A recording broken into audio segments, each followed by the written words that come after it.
It's time for your Low Country Real Estate Market Update. It's the Brian Beatty Real Estate Show. Brian is one of the top 1% real estate agents in Charleston. Find him online at listingsincharleston.com. That's listingsincharleston.com. Or call him at 843-345-1273. Now, broadcasting from the WTMA studios, here's your host, Brian Beatty. Good morning, Charleston, and welcome to the first show of 2021. I'm your host, Brian Beatty. Welcome to the Brian Beatty Real Estate Show right here on the Big Talker, 1250 WTMA and WTMA.com, where I have been on this show for, 8 years, giving you my real estate experience.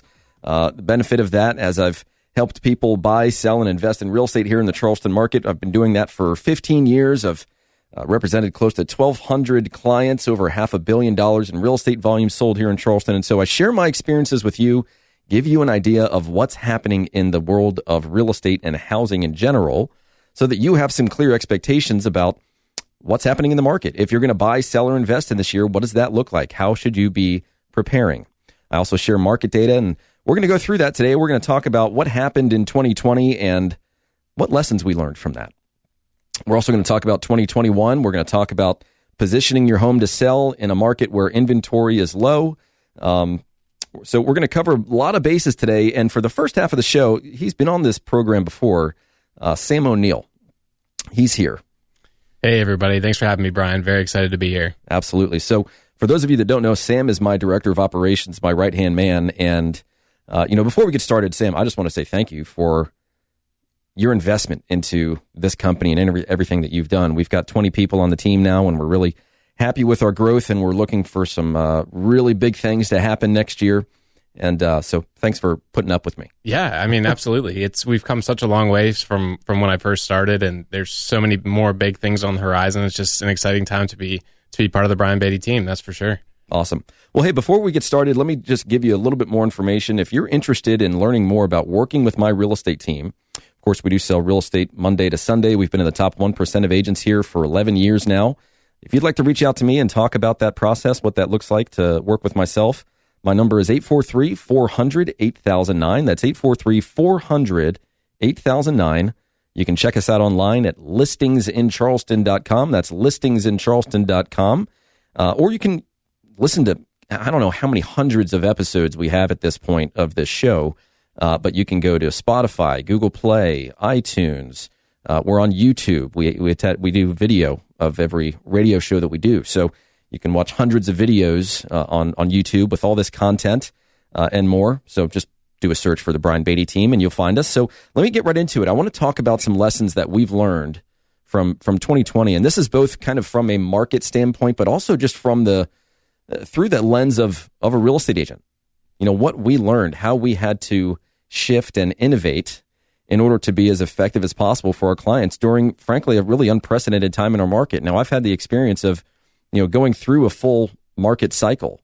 I got started in 2006, and so I saw the rise, I saw the fall, I saw the rise again, and a lot of people out there, especially, because of things like YouTube, you've got a lot of folks that are, trying to make a name for themselves, and they're putting some really crazy stuff on YouTube especially about the upcoming crash in 2021 and this tidal wave of foreclosures that's headed our way. I saw one person say, kind of on the header of their video, that prices are going to drop 20% next year. So you've got all these outlandish comments, and when you actually listen to the content, you can gain a sense for what they're trying to do, because a lot of these folks are real estate agents. They're trying to, create podcasts or do something, and they're trying to drum up some business, and the best way for them to do that is to just get you to interact with them. That's really all they're after. So they're using incredibly catchy headlines, and if you understand human psychology, we either run toward pleasure or away from pain. And so when you see something like a tidal wave of foreclosures headed our way, or prices going down 20%, or the upcoming crash that's going to happen next year, of course you're going to click on that and watch it. I'm here to tell you that I'm pretty optimistic about 2021, but I want to look back first at 2020 and just talk about some of the things that we did and changed, and how we had to operate a little bit differently, like I said, in order to be the best value possible for our clients. And so, before this pandemic even started, let me just say that, we have been selling real estate virtually for years. Prior to the pandemic, we would probably do, I'd say half a dozen, maybe closer to 10 transactions a year where the buyer didn't see the house before they bought it. I'd say about half of the sellers that I work with, I never meet because they're living in other states. I'm selling their second home. I'm selling an investment property. They've already moved.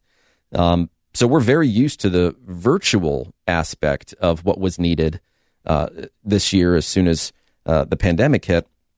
But that also relates to the training that agents get. So many agents rely on their personality to earn business. And a lot of that is done through networking, which is done in person. And so when you remove that tool from their tool belt, those agents that have not innovated, the business as usual is the enemy of innovation. And so they have either really struggled this year or they've figured out a way to generate business for themselves through some of the changes in marketing that are available that most agents aren't doing because, let's be honest, the market's pretty good. In most areas, you can put something on the market and it's sold in a week or two. But when that doesn't happen, that's when the agent gets exposed. That's when they can't just rely on their personality. They have to have a true marketing arsenal to create opportunity for you as the seller. The question we always get asked is, what are you going to do specifically to find buyers for my home? And we're going to get into that a little bit later on. I want to, kind of chat with you for a second, Sam, and just talk about some of the things that you feel we've done really well this year and how that's had a positive impact, not just on our clients and our work-life balance, but on our agents as well, just the overall culture of our team. Yeah, I mean, I would venture to say probably we've made a leap of 3 to 5 years over the course of the last 10 months as far as innovation goes, where we were doing things well, 1 year ago today, as far as our marketing and tech and training and so forth. But out of necessity, we've had to amp everything up, take it to the next level. And that's for, safety reasons, first and foremost, is how it started with our virtual, showings and some of our 3D tours that we've been doing. And now that we're hopefully transitioning out of this COVID phase, and as the vaccine rules out, hopefully, that'll be behind us, within the next 6 months, let's hope, optimistic thinking. But because we've taken all these things for safety, it is now transforming into just like ease. So the way we're doing 3D tours is making things a lot easier for people. People can sit on their couch now. It's changing and browse for homes. It's changing the way real estate is sold, which is something that we're on the forefront of, and I'm happy to say that. And it's a good thing because a lot of businesses aren't going to make it through this. I heard on the radio on the way here, 1 in 5 small businesses have closed in the past 10 months. And when you account for, small town America that maybe hasn't been hit as hard, but we're looking at major cities, that's a pretty remarkable number, and it's scary. So at this point, if you're not going to innovate and you're not going to change, you're going to struggle no matter what sector you're in. Absolutely.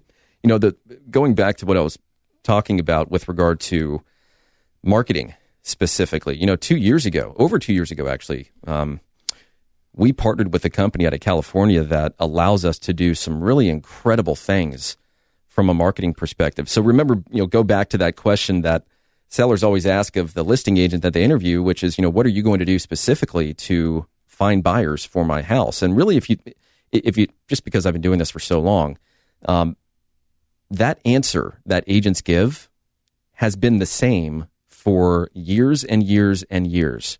And the reality is this: when you list with a real estate agent, the property goes in the MLS. And I'm not talking, obviously professional photos and things like that do make a difference. And, any listing that we take, doesn't matter if it's, a vacant piece of land or if it's a multi-million-dollar property, it's getting professional photography. It's getting a 3D tour. If it makes sense to do a drone video, we're doing a drone video. But once it goes in the MLS, it's automatically syndicated to Zillow and Realtor.com and Homes.com and Redfin and thousands of websites. It goes on every single real estate agent's website. It goes on every single real estate brokerage's website. So there's no differentiating factor between agents when it comes to the broadcasted information about your property. We all have access to that. Then we talk about things like open houses. With most agents don't do a good job of open houses. They're hoping to find that weekend warrior that's driving around and says, oh yeah, I've always wanted to see a house in that neighborhood. Let's pull over and check it out. I mean, really think about this. When was the last time you were in the car and you were like, oh gosh, look at that. There's an open house. Let's go and take a look at it. You know what? I love it. I'm going to buy it. I'm going to buy it today. That's just, open houses, especially now. I mean, we've been doing virtual open houses, which have been really cool. We can take we do a walkthrough of the house, which then we comment on using things like Zoom, and then we can turn that video into a Facebook Live feed as an event so that people can see us walking through the house, and I can, go to specific rooms and 3D tour and answer questions for them, interact with them, and then I can create that Facebook Live post and I can turn that into an advertisement to promote the property even further. I mean, there's so much that can be done that agents just aren't taking the time to figure out how to do. But, maybe they put an open house out during a weekend and they're just hoping to catch people as they're driving around. Really what open houses are best for right now, by the way, is for catching the people that are already interested in the property that want to look at it in a kind of non-threatening environment. And this is going to play into something we're going to talk about here in a minute because we are going to take a break in just a moment. But finishing this point, with open houses, especially virtual open houses are great. And we've had a ton of success with that. It gives people the ability to view the property either virtually or in person without being subjected to the borderline harassment that they receive from agents when they input their contact information. I mean, we have had a few people that have said, stop calling me when they inquire about a property. And what else am I supposed to do? Not call you like half of the other agents do? I mean, that's literally statistics. Half of all real estate inquiries go unanswered. They're just in la land somewhere.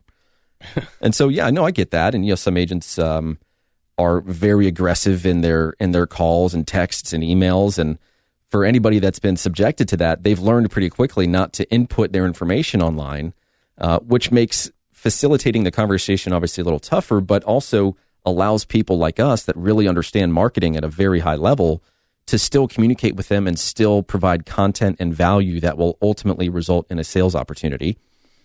So that's what open houses are for. It's a way for them to view a property that they already have interest in without having to go through the bombardment of calls, emails, and texts that agents will do to them if they input their information online.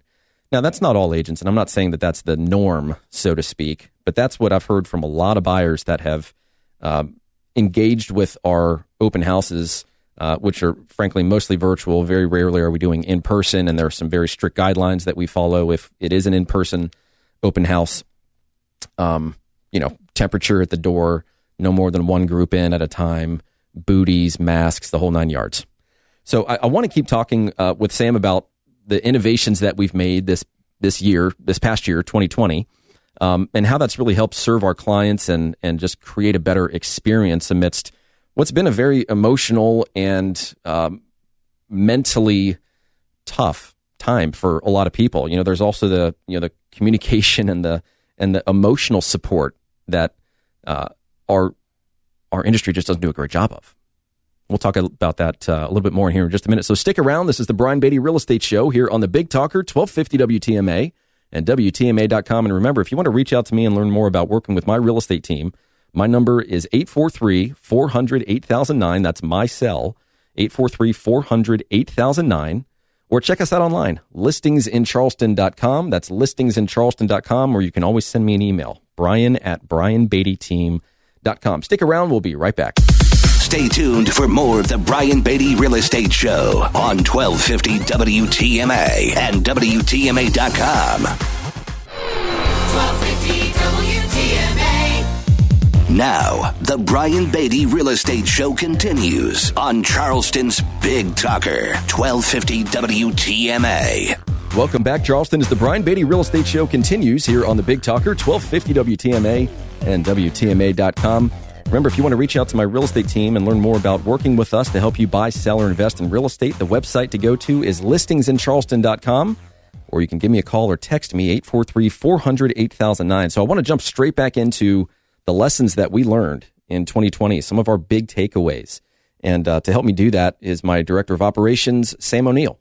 Hey, everybody. Good to be here, Brian. So I want to go back to something that not a lot of people, I think, would expect someone like me to talk about on the radio, but is a very big part of a real estate transaction on both ends, both in the form of the emotional and mental stress that the client goes through, because there is no such thing as a stress-free move or transaction.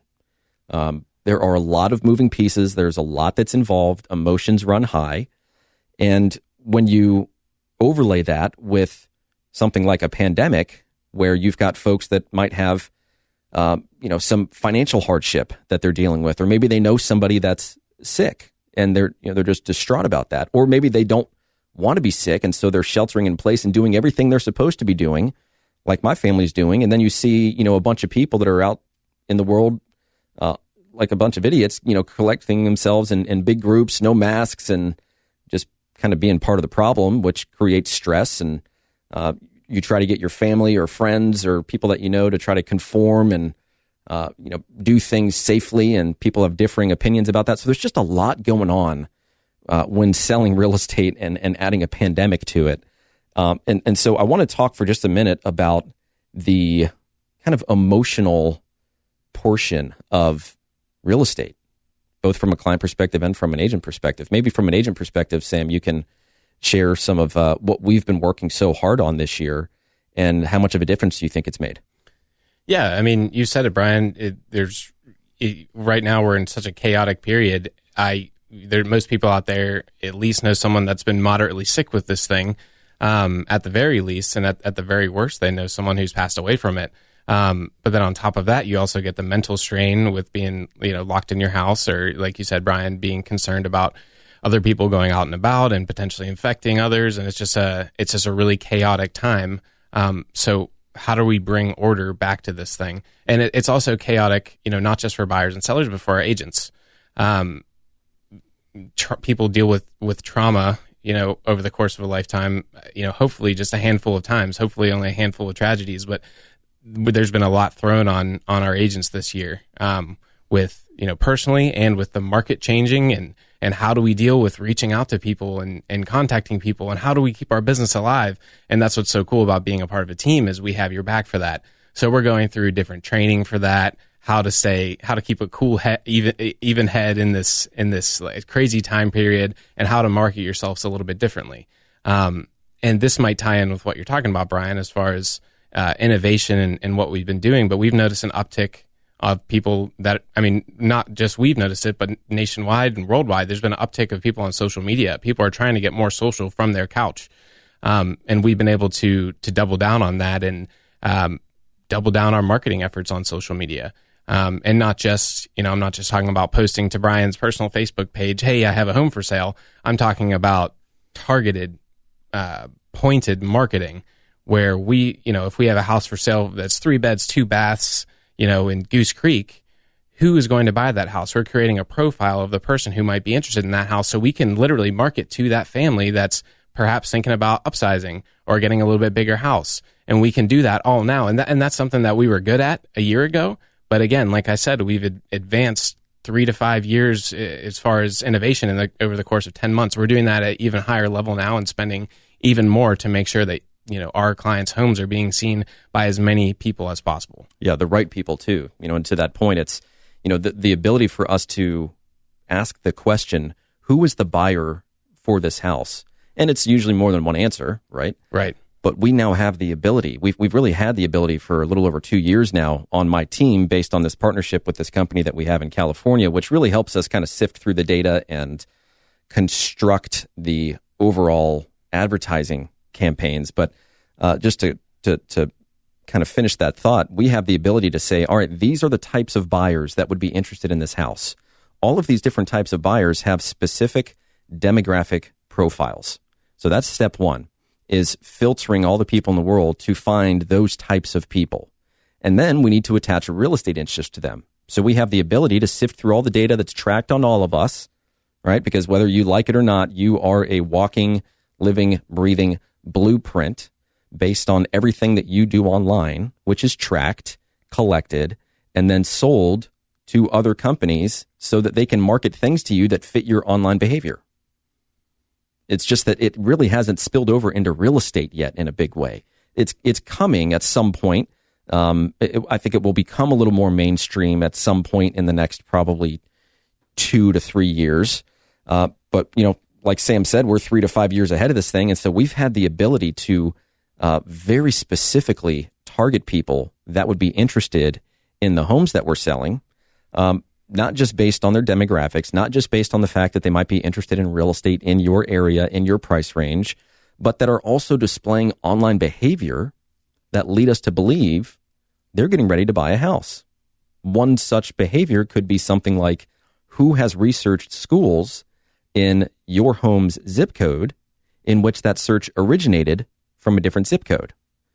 When was the last time you thought about other schools in another area if you weren't planning on moving there? So that's just one very small drop in the bucket compared to the information and the analytics that we have access to that allow us to construct targeted ads, dynamic ads that change over the course of time, that are catered to each individual type of buyer we're trying to market to.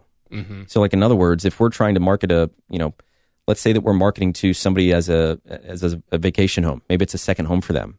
Well, that marketing is going to look a little different than maybe the buyer that is upsizing. They're selling the first or second home that they've owned, and now they're looking to buy their dream home. Different marketing. And that marketing has to change over time. The problem that so many agents have when it comes to marketing, well, first of all, is just lack of budget. I mean, I'm just here to tell you that what we have done to create this opportunity for our clients and ourselves is very costly and very time consuming. The barrier to entry is high. The learning curve is steep, but we got it now, man. We figured it out. And it's been really cool to watch us go into somebody's home, tell them what we have the power and capacity to do, and then do it. Right. It's just awesome. I like being a man of my word, not just somebody that says these are the things that can be done, that give a really nice, glitzy and glamorous marketing presentation, when in reality, they know all they're going to do is go back and have some professional photos taken, throw it on the MLS, and just hope that it sells in 2 weeks. And if it doesn't, then they have to have that tough conversation with the seller, which is, well, what are you actually doing to market my home? Well, how about we just reduce the price? That's the go-to. But there was something else that you mentioned, Sam, and that is that most people really only experience, I think the number is somewhere between 7 and 10, like real trauma experiences in their life. But if you look at, think about like a surgeon or a trauma nurse or a cop or a firefighter. I mean, they are used to trauma. They live it and breathe it on a daily basis. And I would say that real estate agents aren't far behind, because when you think about it, and this goes back to my comment earlier about there being no such thing as a stress-free transaction, I think the really good agents out there are the ones that, first and foremost, are great at communication. And that is such a hard thing for agents to deliver. And I don't know why, because it's free. It doesn't cost you anything to pick up the phone and tell your client what's going on, good, bad, or indifferent. Just let them know what's happening so they don't have to chase you down. That's the biggest complaint I get with all these other, sellers, that over 60%, by the way, of the listings that we sell were previously listed by another real estate agent before they hired us to sell it. So I'm speaking from experience on this. The sellers just, they got to track those agents down and figure out what's going on. And they kind of get the sense that, oh yeah, well, I guess we should do something about your listing. It's kind of just sitting there for some of these agents. It's a marketing piece for them. Mm-hmm. They probably know they're not going to sell it at that price or by doing what they're doing, but hey, it's a sign in the ground, and a sign in the ground is better than a sign in the car. At least they can get some calls from other buyers, or maybe leverage that opportunity to find something else that actually will sell and produce an income. And that's part of the challenge that you as a seller really need to be aware of. And I'm going to give you some information toward the tail end of the show to arm you with some questions that you can ask to prepare for that, so you don't hire an agent that is all smoke and mirrors. You need to be hiring people that are in the business of getting things done. But back to this comment on trauma and how real estate agents are, frankly, we're exposed to a good amount of that, because from our clients, we as real estate agents tend to absorb a lot of what's going on in their life because it's all wrapped into the process of moving. You know, maybe you have a client and a husband and wife, and you know, maybe the wife is sick or has some sort of immunodeficiency, and the people that walk through the house, I mean, there's such a stress over that happening the right way and safely.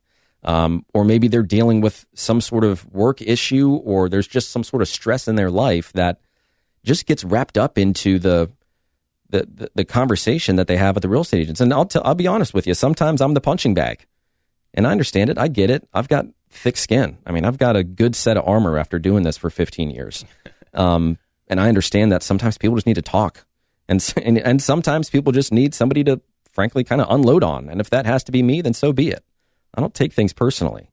And I think at times people have said, you know, I'm maybe not as emotionally involved as they want me to be. It's not that I'm not emotionally involved. It's that you need me to remain level-headed so that I can consult you through this process so that we don't make a knee-jerk reaction to something that you don't like or that you don't agree with that might inevitably harm the transaction or you and your best interest in some way, shape, or form. So sometimes that requires having tough conversations. And I always tell people I am a blunt person. I don't shy away from difficult conversations. I think if something needs to change with your listing once we get on the market based on what other people are saying, or if we have a lack of data to go off of, that in and of itself is a conversation piece. We need to be able to read between the lines on what's happening behind the scenes when we market a property for sale. So I don't beat around the bush. And I think that's just been something that, frankly, has been really refreshing for people this year that are they're going through it. We also have a lot of agents right now that, you know, they're dealing with all this stuff at home. They're not going to an actual physical location to work.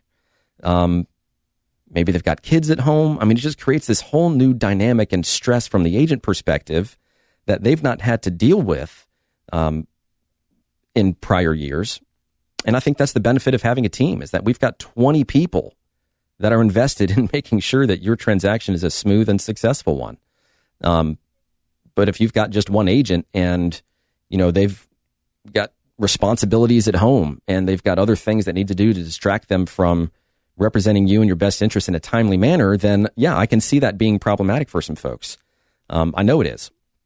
And so we've been doing a lot of training just on the emotional intelligence and mindset of a successful, not just agent, but person, and having empathy and being a good listener, which really just all boils down to communication. And so that's why we have a communication guarantee. It just simply states, and it's in writing, whether you're a buyer or seller or an investor, it just says, hey, we will be in touch with you at least once per week from the time we start working together until the time we close. And if we don't, you can fire us.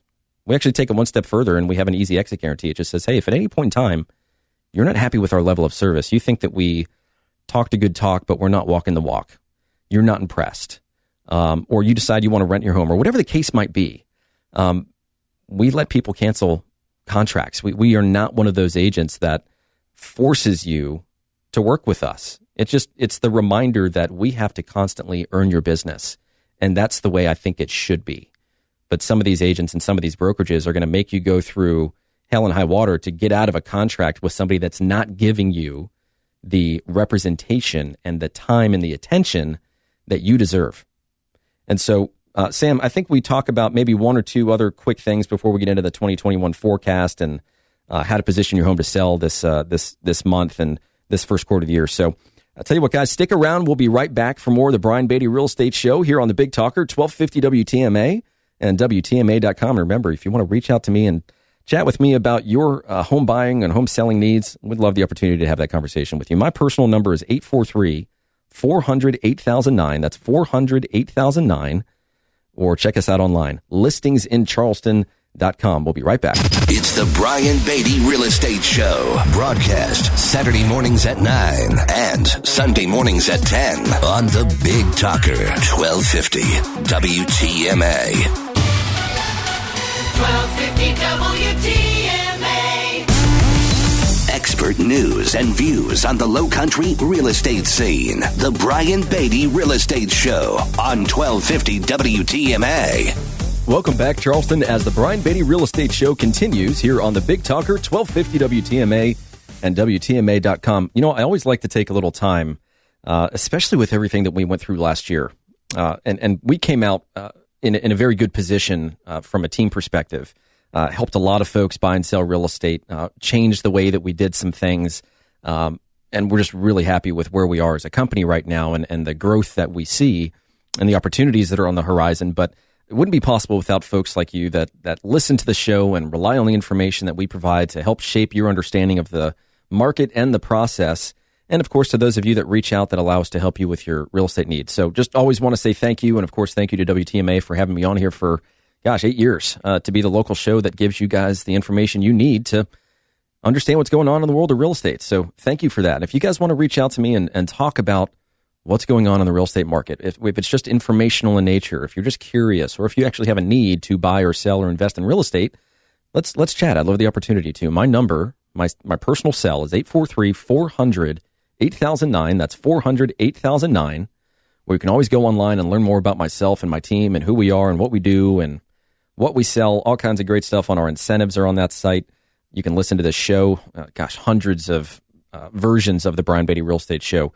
Listingsincharleston.com is the website. Listingsincharleston.com. So, Sam O'Neill, my director of operations, is with me today, talking through some of the things that we've learned in 2020, and he's made some great points so far. I want to talk for just a second about why I think the path that we chose, which is to diversify our clients, has worked so well for us this year.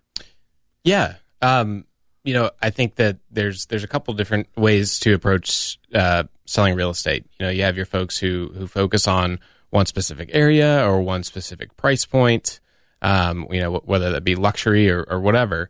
And we try to do it all, we're not just a one size fits all company. We'll sell company. We'll sell everything from, simple lots and land to, multi-million-dollar listings. It's just a matter of finding the way that works for our sellers and adjusting our marketing and so forth to fit their needs. Yeah, if you look at a map of the Charleston Tri-County area, you can't go a mile in any direction and not find something that we have touched or represented.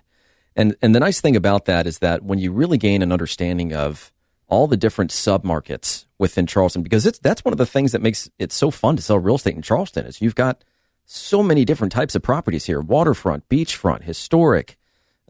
You've got, equestrian properties. You've got, downtown urban lofts. Just all kinds of great stuff.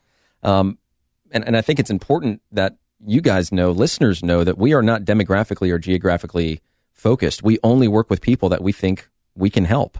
But what that's done is that has allowed us to kind of shift away from what people have kind of been coached to think they need, which is a neighborhood expert, and to rely on us as the marketing expert. That's, I think, the important differentiation between us and some of these other agents or other teams. You could be the most knowledgeable person in the neighborhood and have a real estate license and answer any question that a buyer might have. But it's the question remains, how are they going to find all those people to tell all those great things about?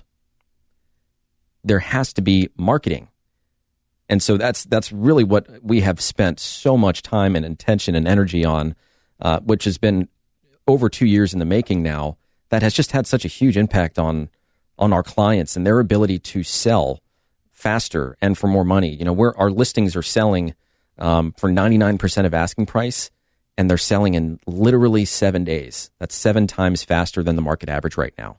And I know not everybody wants to sell their home in a week, and that's just how things kind of play out.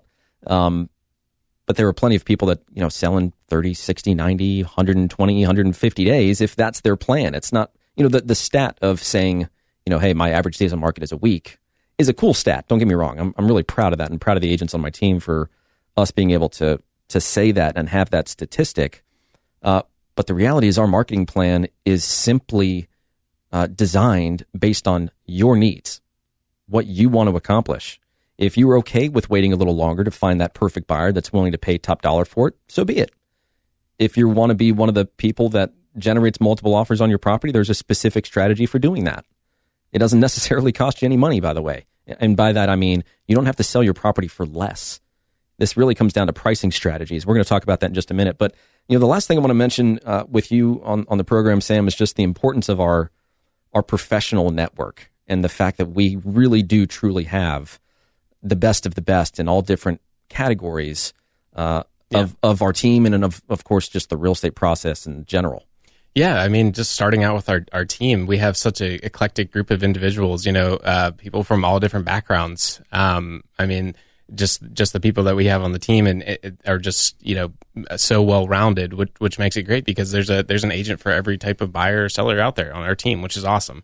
I mean, we have such a good group of people, but then beyond that, we have the local connections, the local vendors. We have great lenders that we partner with that have done such a good job for us, over the years. And we have great law firms that we work with, and we have great inspectors and great handyman. There's people. Someone sent Brian an email today asking for a recommendation on a bathroom renovation. So Brian, I mean, we have the recommendations for everyone that you could possibly want, even beyond real estate, which is great. And that's kind of one of the benefits of working with the team. Right. So just, to that point, if you're listening and you need some help with something real estate related, don't be afraid to call me. I'm not the type of agent that has some sort of expectation that every person I talk to is going to turn into a transaction and that's what the conversation is going to revolve around. If you need help with selecting a contractor or, you have some sort of legal question, I can point you in the direction of a closing attorney that's going to go really easy on you. I'm not going to say that they're not going to charge you anything because I don't have the ability to do that, but I can say that more often than not, when people have legal questions and I point them to a specific attorney, that conversation usually comes at no cost. If you want a home inspector, if you want an appraiser, man, our lenders, I'll tell you, are really amazing. And the lenders and the closing attorneys really are the two that are closest, that and the inspector, of course, but those are the three people really that are the closest when it comes to direct contact with service providers in a real estate transaction. And there are plenty of lenders out there that are having that had their best year ever with all the refinances and purchases that happened, and they are busy, and a lot of them are burned out, and it's going to show in the service that they provide. And so I am very proud of our relationships on our team, and you as a client get to tap into that, and you get to benefit from the I guess the economies of scale that we've created just based on all the work that we send these people. I mean, those savings are pass through savings to our clients. So just by working with our team, the amount of money you save on those service providers is more than what other agents can provide. But I want to say thank you again, Sam, for all that you've done for the team and for being on the program and for helping some of the listeners just kind of gain a glimpse into really what some of our takeaways were from 2020. And I'm going to talk here coming up in just a minute about what I think is going to happen next year. So I want to say thanks. Thanks, guys. All right, guys, stick around for a little bit more of the Brian Beatty Real Estate Show here on the Big Talker, 1250 WTMA and WTMA.com. Remember to reach out to me, 843-400-8009, 843-400-8009. Go ahead and just save that into your phone right now so when you have a real estate question, you can just call me.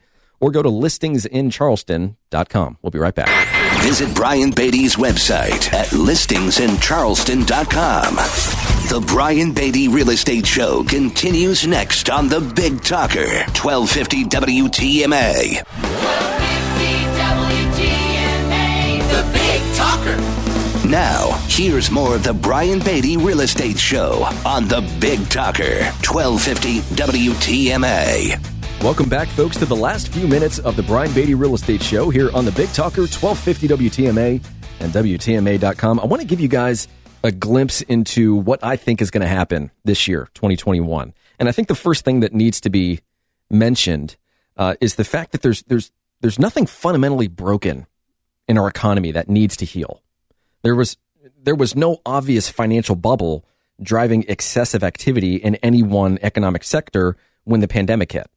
Right. So with COVID cases now surging again it's understandably hard to look optimistically to the other side of this winter and into the first, second, third, fourth quarter of next year. But it's important to note, don't let the short-term information and challenges distract from the economic stage being set for the next few years. And by that, I mean, our market has seasonality, both locally, regionally, and nationally. You're going to see reports of home sales declining likely in December and probably January too.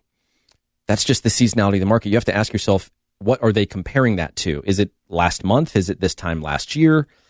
Take all of that with a grain of salt. It's the winter. The market just isn't as hot now as it is, say, in the summer. And, let's say like in the fall of this year, of 2020, we had a lot of pent up demand.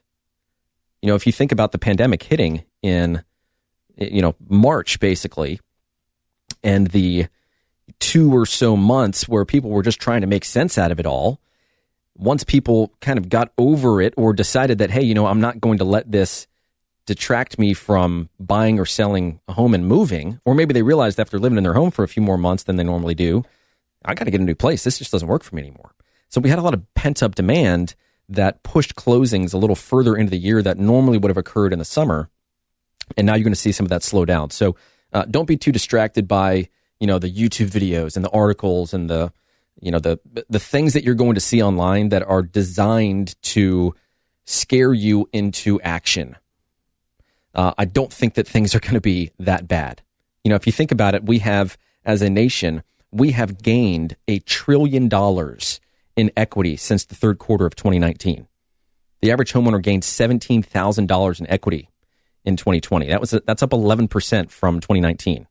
And that's just going to create a financial buffer for the people that are going through financial hardship right now. Maybe they're still furloughed. Maybe they got fired. Maybe they're in forbearance right now and they're just delaying their mortgage payments. And the problem is you're seeing all these delinquencies numbers, 21 million plus delinquencies, but they're lumping into that number all the people that are in forbearance right now. They have an agreement with their bank to not pay them right now. It's not like they just decided not to pay their mortgage payment this month. They have an agreement that, hey, 6 months down the road, I'll pay you back all those payments in a lump sum, or maybe they'll work out some sort of financing on that where you can start to pay that off over time. I've seen that already. And so even if somebody is experiencing financial hardship, they more than likely have enough equity to just be able to sell and not have to give it back to the bank. So I don't think we're going to see a huge tidal wave of foreclosures that's going to crash the market. I think there will certainly be some more distress opportunities for buyers to pick up. Might have a little bit of an impact on sellers in specific neighborhoods or on specific streets because real estate is hyper-local. But even then, the bank is not going to, just because of the fact that it's a foreclosure, bank's not going to give it away. Inventory is so low that they're going to be able to get pretty darn close to what they want for that property, which is going to be pretty darn close to fair market value. You might buy it for a few percentage points off, but certainly not 20, 30, 50% off like maybe you would have gotten after the crash of 2008, where, at least in our market, a third of the inventory was distressed. I think 2% of our inventory right now is distressed. There's hardly anything. So I think that we've got a good year ahead. I think interest rates are going to stay the same. They're going to be around 3%. They're at 2.75-ish right now. Home sales are going to go up. We're going to have a little over 7 million home sales this year. We had about 6.3 million. And I think prices are going to go up too. I think they're going to go up between 4 and 6%.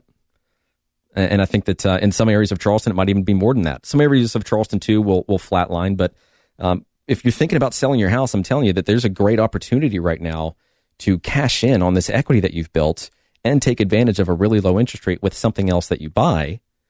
And if you work with my team to sell and buy a home, we'll pay your moving expenses. So there's a little bonus for you. But I told you I was going to give you something away, or give something away to you. And if you're going to interview an agent, if you're going to hire an agent in 2021 to help you buy or sell real estate, you need to interview them. You need to be asking them some specific questions about how they operate and what they do, especially in this type of market, especially during a pandemic. So if you would like that list of interview questions, text the word interview to 843-400-8009. Text the word interview to 843-400-8009. 8009. And, of course, reach out to me, listingsincharleston.com or that same number, and I'd love to help you with your real estate needs. Thanks so much for listening to the Brian Beatty Real Estate Show on the Big Talker, 1250 WTMA. You guys have a great weekend. Join us for another edition of the Brian Beatty Real Estate Show next Saturday morning at 9 and Sunday morning at 10. Contact Brian Beatty online at listingsincharleston.com. That's listingsincharleston.com. Or call him at 843-345-1273. 843-345-1273.